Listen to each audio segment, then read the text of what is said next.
Attention fans, Liverpool is close to selling an international midfielder for a huge profit. Alexander Isak is set to achieve the transfer of his dreams to Liverpool. Important source updates today. Liverpool bosses are convinced that negotiations with Real Madrid are real. Welcome, my friend. Check out the latest news from the biggest club in the world. Liverpool is about to complete the sale of Ben Doak to Bournemouth in a deal that promises a significant profit compared to the amount initially invested in the player. Doak, a young Scottish international with 6 caps, joined Liverpool in 2022 after being signed from Celtic for just €600,000. During his time at Anfield, he played only 10 first-team matches, showing talent, but with limited opportunities to establish himself as a regular starter. Now, according to The Guardian, the Reds are set to sell him to Bournemouth for £25 million, a significant amount considering his limited experience. The 19-year-old striker had a promising loan spell at Middlesbrough last season, which demonstrated his potential for growth. The move to Bournemouth will offer Doak the chance to play more regularly in the first team, something that would have been difficult in Liverpool's highly competitive squad. At the same time, £25 million is a considerable investment for a club of Bournemouth's size for a young and relatively inexperienced player. For Liverpool, selling Doak makes sense within the club's context. There is intense competition for positions, limiting opportunities for young players. History shows that top talents can be lost by clubs that do not provide enough opportunities for development. Classic examples include Mohamed Salah and Kevin De Bruyne, who left their clubs at a young age and went on to achieve immense success elsewhere. More recently, players like Anthony Elanga and Alvaro Carreras shone after leaving Manchester United, while Cole Palmer impressed after moving from Manchester City to Chelsea. Bournemouth, known for developing promising young players, may be the ideal environment for Doak to reach his full potential. With proper guidance and more playing time, he could become an important figure in the future of English football and potentially make a mark internationally. This sale represents both an opportunity for the player and a strategic move for Liverpool, turning a young talent into a valuable asset without compromising the planning of the first team. Alexander Isak is increasingly close to completing his dream transfer to Liverpool, effectively remaining on strike at Newcastle.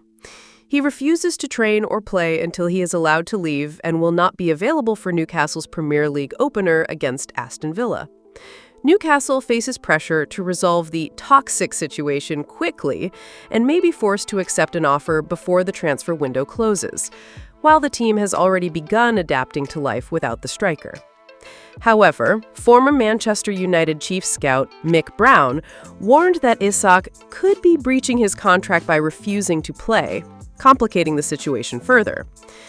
Brown told Football Insider on August 15th that Liverpool is preparing a new offer of around £120 million for Isak after their previous proposal was rejected.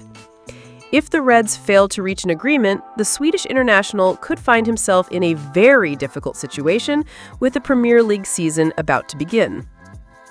Pete O'Rourke explained that, although Newcastle remains reluctant to release the striker, there is a growing feeling that this may be the best resolution to the saga. Isak is actively pushing to leave, creating a tense and complicated situation for all parties. He will not be involved in the Premier League opener and has made it clear he wants to move to Liverpool. The decision depends on an agreement between the clubs, and a reluctant sale is seen as the best solution for Newcastle, allowing reinvestment in the squad. Liverpool's initial offer of £110 million was rejected, and the club has promised to return with a higher bid.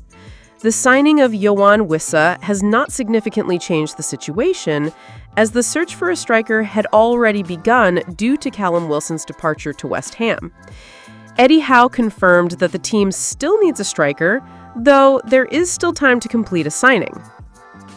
When the idea of selling Isak and relying on Wissa and Anthony Gordon, who will play as an improvised striker in the opener against Aston Villa, was raised, Howe said, "I'll work with whatever options I'm given. This has always been my approach, going back to not making excuses, because it spreads throughout the squad. The idea was to sign a striker."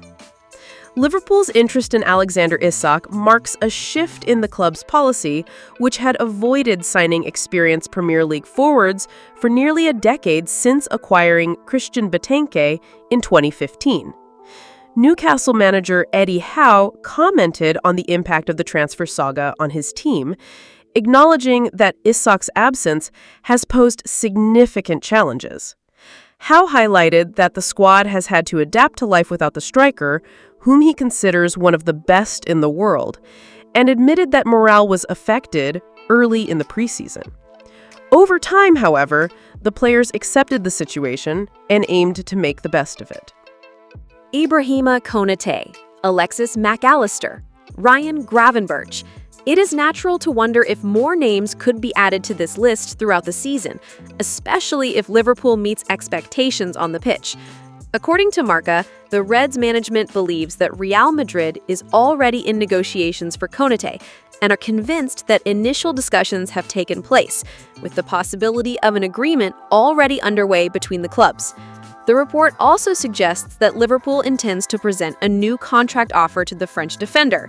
However, if this offer is rejected, Konate's sale could be finalized within this transfer window. For those who follow football closely, none of this should come as a surprise. When the Spanish media raises rumors and criticism about a potential move to Real Madrid, there is usually some truth behind the speculation. The same scenario occurred with Trent Alexander-Arnold last summer, showing how these processes typically unfold among elite clubs. What remains uncertain is what Liverpool's next move will be. Looking at Real Madrid, there is a clear sense of urgency. The club struggled in the FIFA Club World Cup and ended last season without winning any major trophies. Their defense showed evident weaknesses, and the need for reinforcements like Konate is obvious. This raises the question, will Real Madrid make a financial push this month to secure the player? Or is Liverpool betting that if the Spaniards have another difficult season, Konate might be less inclined to accept a transfer? Liverpool's next move will be crucial. Real Madrid believes it has a good relationship with the Reds, something reported earlier in the year during their pursuit of Alexander-Arnold. At that time, Madrid showed strong interest in the English fullback, who ultimately chose to reject Liverpool's contract renewal offers and move to the Blancos. This episode makes it clear that Konate is not the only player to consider Real Madrid over Liverpool. In fact, half of Real Madrid's current squad has reportedly been linked with Liverpool at some point, highlighting the level of competition and influence between Europe's top clubs. Therefore, the coming days promise to be decisive, and the outcome of the negotiations involving Konate could have significant impacts for both Liverpool and Real Madrid, reflecting the complex dynamics of the European transfer market and the strategic approach top clubs take in conducting their negotiations. Thank you very much for following so far. See you next time.